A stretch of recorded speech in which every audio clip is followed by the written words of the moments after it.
This video, tuturuan ko kayo paano mag-assemble ng condenser mic. So, meron tayong mic 1, mic 2, kahit alin dyan, piliin mo. And then, headset. Of course, kailangan may headset ka para doon mo maririnig yung mga music na gusto mong kantahin, mga tunog.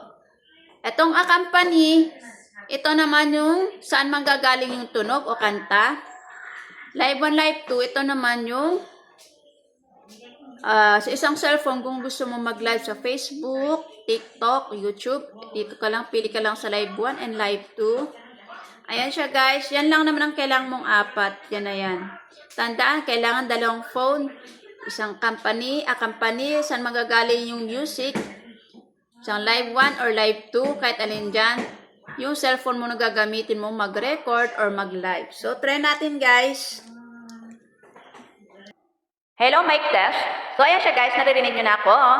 So, iba yung, yung boses ko kanina kumpara sa gamit ko ang condenser mic. So, wait lang. Wait lang. Ito. Lagi nang stress, di pa makatulog. Iho, ako si Tatay Atay. Ang Atay, ang power.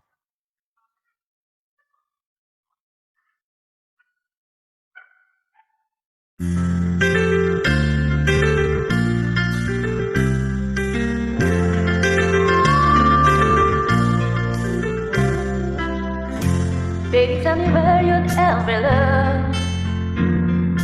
Fine, we don't say anywhere. Then what's back to my life? Like she's all gonna be alright. Don't know how much good. When we don't talk, when we don't touch, when it doesn't feel like we're really alive. O, ayan siya guys. Kita nyo naman siguro, narinig nyo yung boses. So, ayan siya guys. Ang timplada naman ng condenser na mic natin ay itong treble, bass, accompany. Kung baga sa orasan natin, 9 o'clock ko siya na yan. Sa record monitor, okay lang na full yan. Full.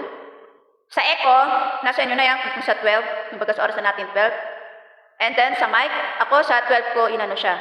12. Para maganda yung tunog. So, ayan, mag-explore na lang kayo dito sound effects. Ayan, ito, mga kulay green, mga sound effects natin yan. So, ayan lang siya, guys. Ganun lang kasimple.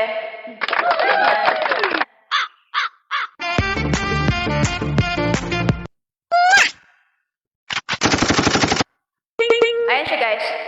Iba-ibang sound effects.